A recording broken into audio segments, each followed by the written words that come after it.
Olá! A nossa aula de hoje trata da gestão estratégica das redes logísticas. O conteúdo da aula está disponível no capítulo 2 do livro Gestão da Rede de Suprimento, do professor Henrique Correia. Antes da gente começar a aula, eu vou dar uma breve explicação de como é que se faz o acesso a esse livro. Você vai acessar biblioteca.unicinos.br.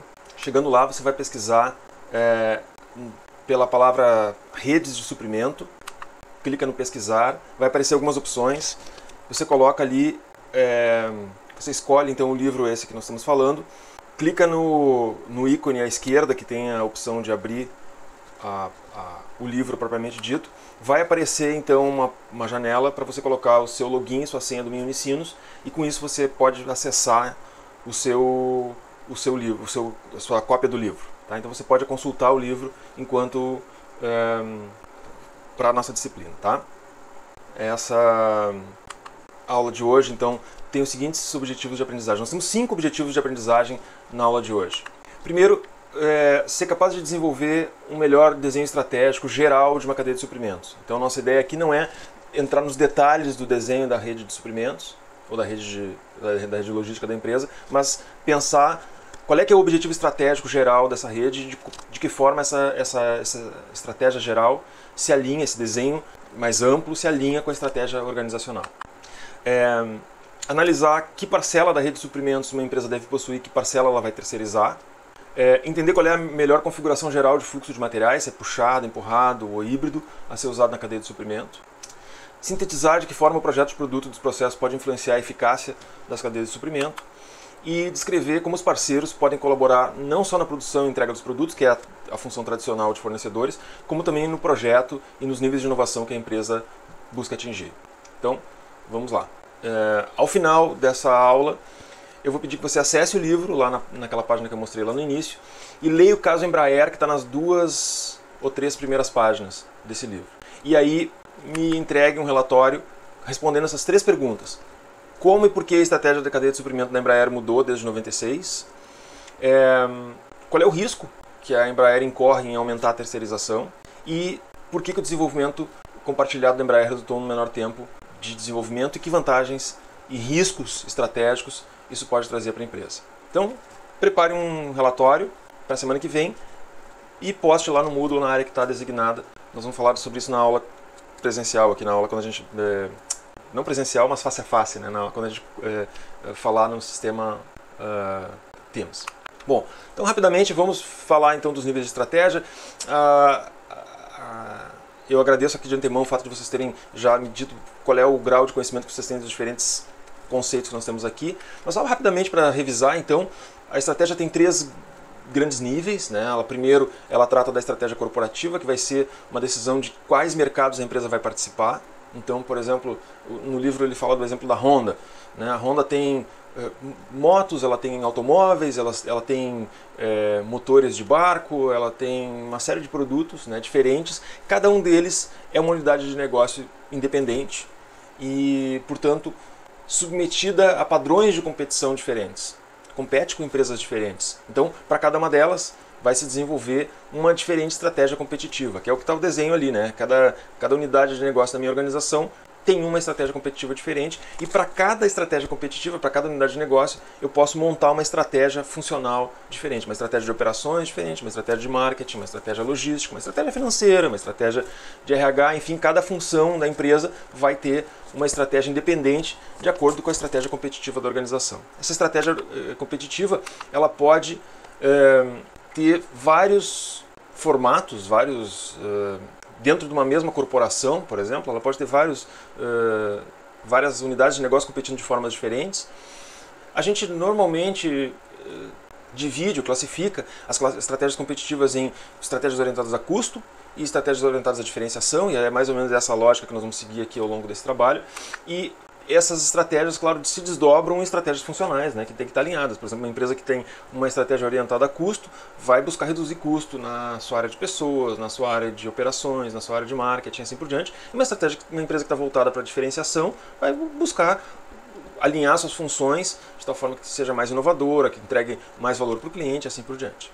E finalmente, então, vamos entrar nas nossas estratégias de cadeia de suprimento. Bom, Para estruturar a minha estratégia da cadeia de suprimento, eu tenho que pensar nas principais diferenças entre produtos funcionais e inovadores. Produtos funcionais são aqueles produtos que não têm um componente de diferenciação muito grande. Eles são simplesmente produtos que a gente ganha vantagem sendo mais eficiente. A gente não vai conseguir, por exemplo, fazer uma água mineral ou uma farinha de trigo que seja, nossa, super inovadora, né? Semana que vem todo mundo lançou, a minha farinha agora tem fermento incorporado. Semana que vem tem um outro cara que lançou fermento incorporado também. Quer dizer, não é uma coisa que eu vou conseguir ser inovador e manter essa inovação por muito tempo. São produtos que têm uma vantagem, né, baseada basicamente no preço. Tem muitos fornecedores, são produtos mais ou menos padronizados, enfim.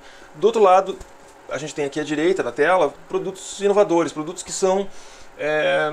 competem basicamente através da inovação, né? Vocês podem notar que, então, produtos funcionais e produtos inovadores, de uma certa forma, remetem àquelas duas estratégias competitivas básicas que a gente estava falando, que são estratégias de custo e estratégias de diferenciação.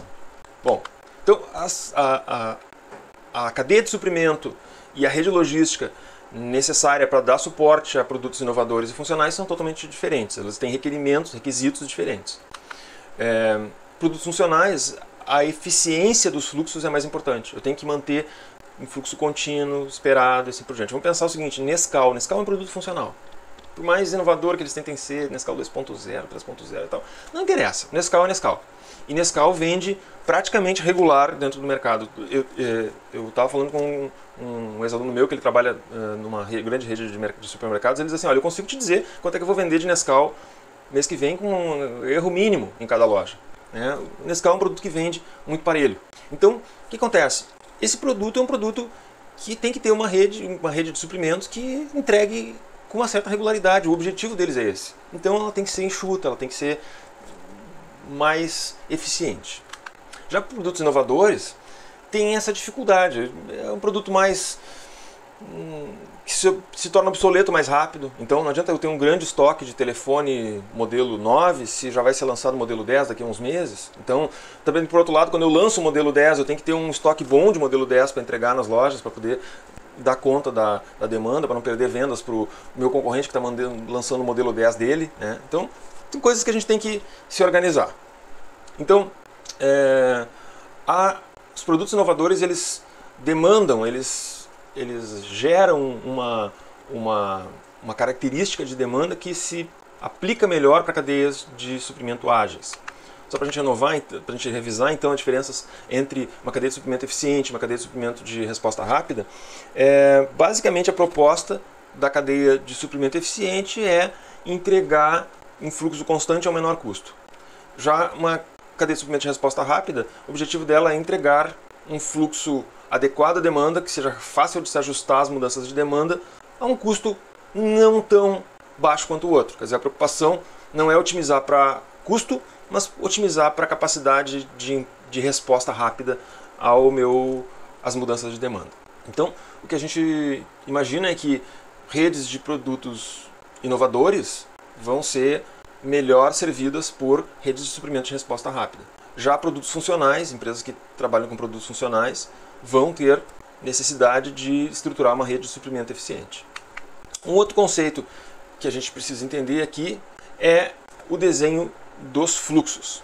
Então, vamos pensar assim, é difícil a gente pensar um fluxo empurrado puro e um fluxo puxado puro mais ainda. Mas vamos pensar o seguinte, qual é que é a ideia?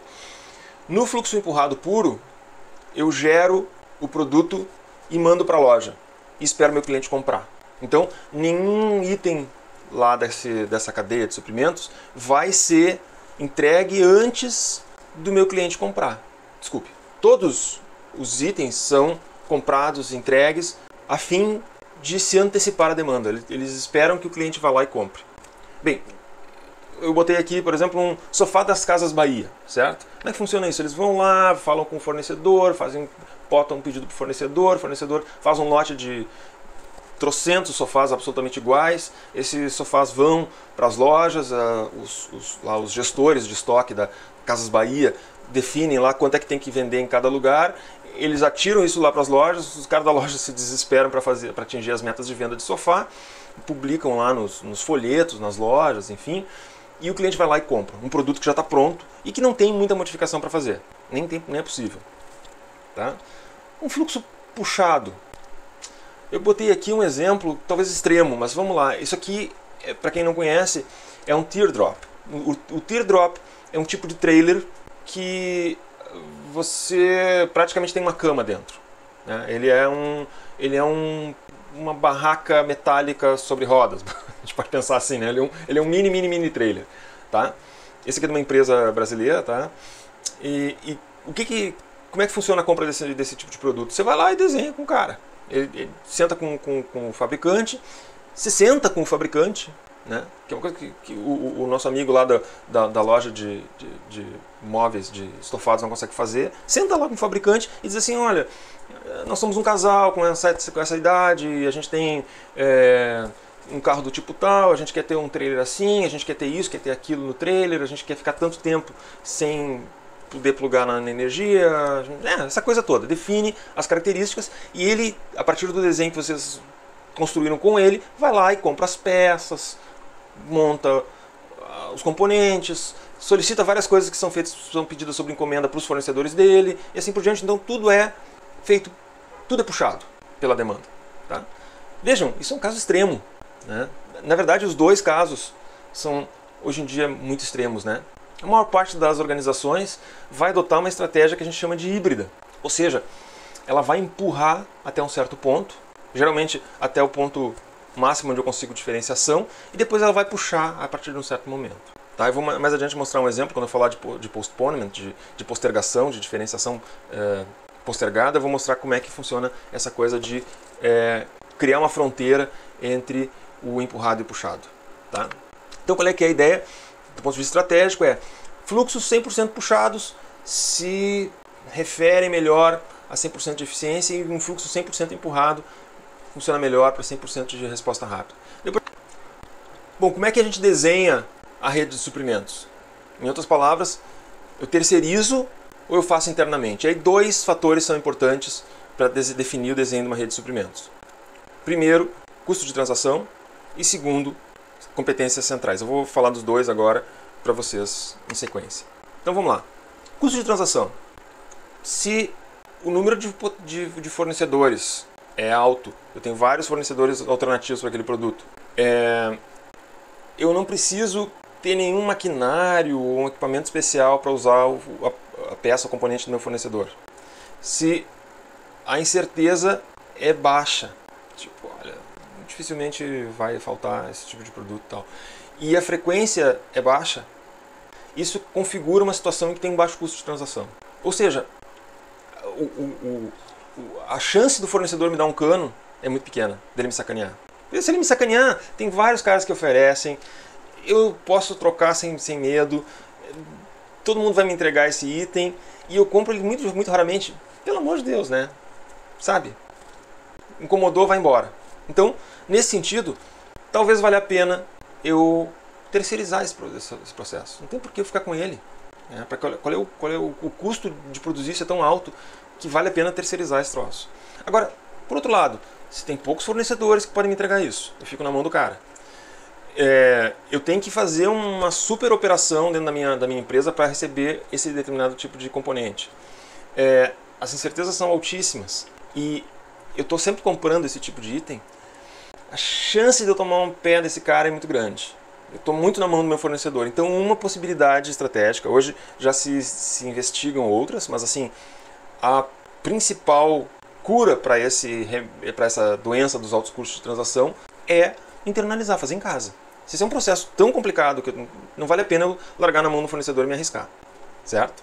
Então, esse seria um componente, uma receita possível. Existem outras que a gente deve levar em consideração, mas, a princípio, essa seria uma possível solução para o problema. Uma outra possibilidade, então, das duas, então falamos do custo de transação. Só que o custo de transação não explica tudo. A outra tem a ver com a centralidade da competência requerida.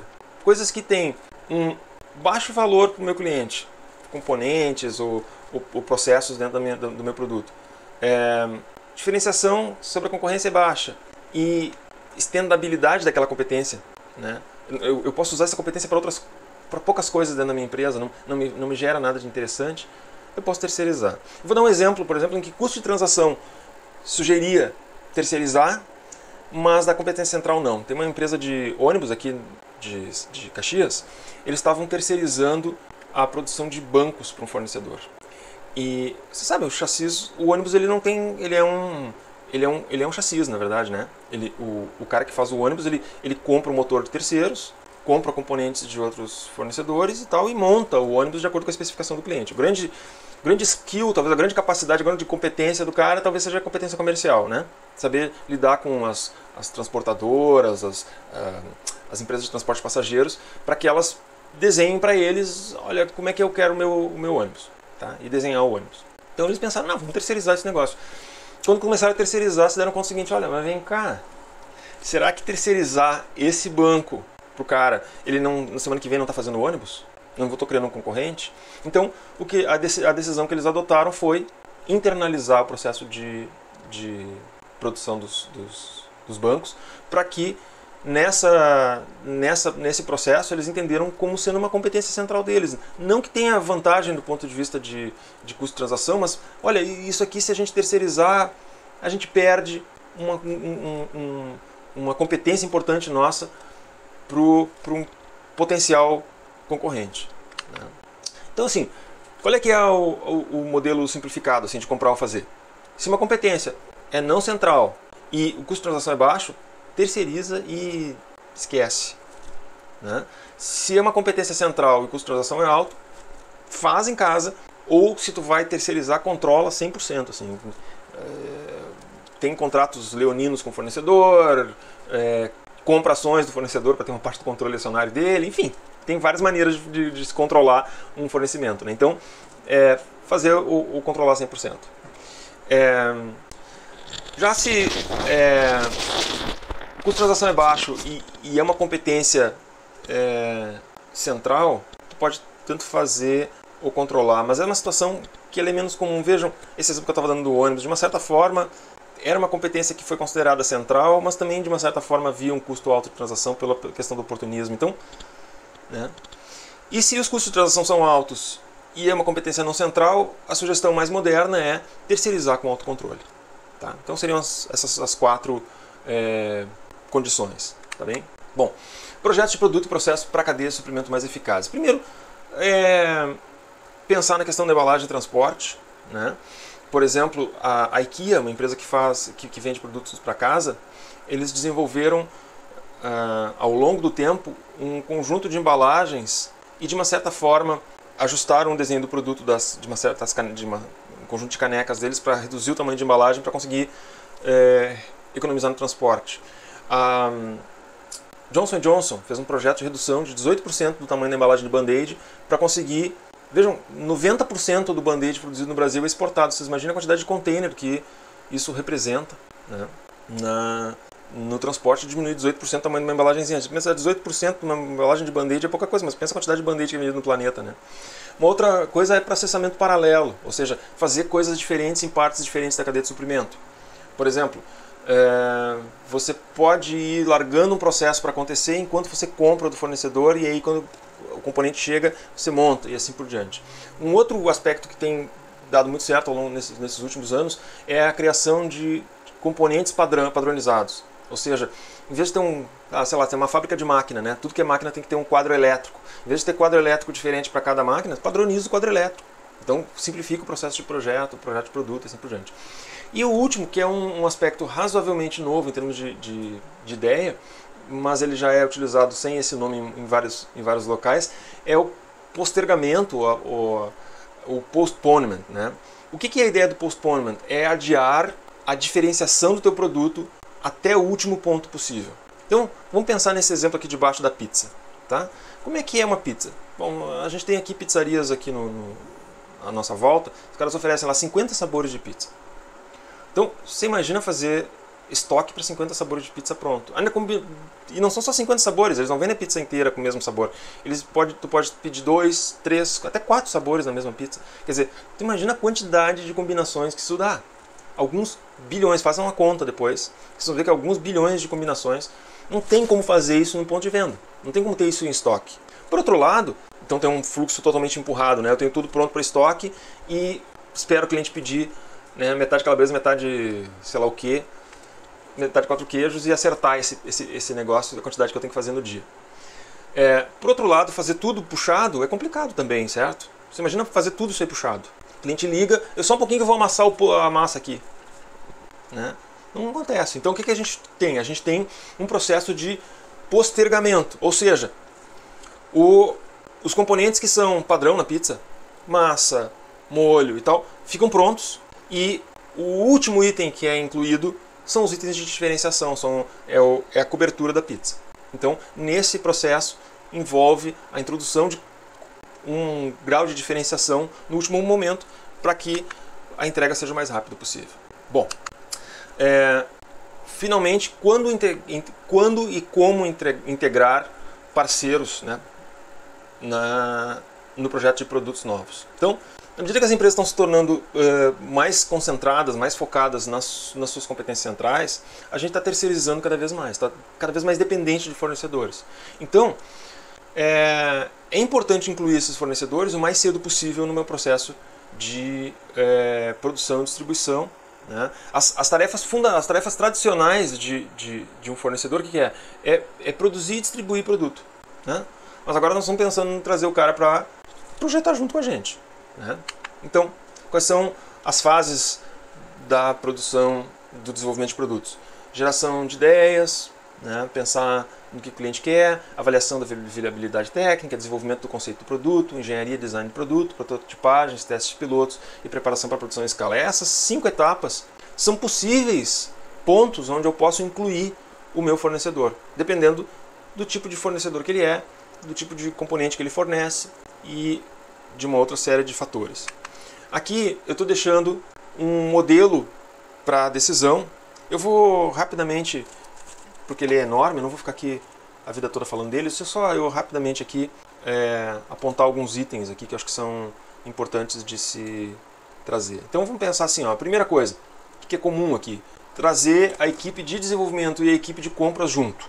Isso é fundamental para fazer um bom processo de alinhamento dos meus fornecedores no desenvolvimento de produto. Depois, identificar um conjunto de fornecedores potenciais e aí verificar nesse conjunto aí qual é o histórico, qual é a experiência prévia que eu tenho com esse fornecedor, qual é a reputação desse fornecedor, se ele já é pré-qualificado ou não e assim por diante. Se isso tudo for sim, certo? Eu vou para uma avaliação de risco. Né? Esse fornecedor está alinhado com a minha empresa? Se ele está, é um produto com alto grau de mudança tecnológica? Não. Por exemplo, precisa de um alto grau de expertise desse fornecedor? Sim. Então, integra completamente o fornecedor o mais cedo possível no processo. Certo? Então, essa é uma pequena demonstração para vocês de como é que se lê esse modelo de processo decisório, tá? E como é que tu avalia cada um dos fornecedores com base nesse modelo. Tá certo? Bem, isso encerra essa nossa aula de hoje. Qual é que é, assim, a função ou o benefício disso para vocês? Eu acho que o principal benefício desse tipo de metodologia para vocês consiste em quando vocês têm que fazer uma intervenção, por exemplo, numa empresa, certo? Seja a empresa onde vocês trabalham, a empresa onde vocês dão consultoria, ou a empresa onde vocês assumiram o cargo de gestão. Então, seja como analistas, consultores ou gestores, esse modelo é um modelo importante para decidir o seguinte: olha, será que a minha estratégia da minha rede de suprimentos está alinhada com a minha estratégia? Será que eu estou inserindo meus fornecedores no ponto certo? Será que eu estou fazendo as coisas que eu preciso fazer e não estou terceirizando o que eu não deveria terceirizar? Então a decisão de terceirização ou não de processos a fornecedores, sejam processos de componentes ou processos de transporte, processos de distribuição, processos de armazenagem, eles devem passar pelo escrutínio dessas considerações, dessas teorias que eu estou trazendo para vocês aqui. Espero que esse material ajude. Por gentileza, então leiam com atenção o capítulo 2 do livro, espero que as minhas explicações ajudem também vocês a entender melhor o que está escrito ali. E, por gentileza, olhem então o caso da Embraer, e a partir do caso da Embraer vocês organizem então um documento com as 3 respostas e postem lá no Moodle para eu poder fazer a correção. Esse documento, esse relatório vale então 10% do grau A. Obrigado.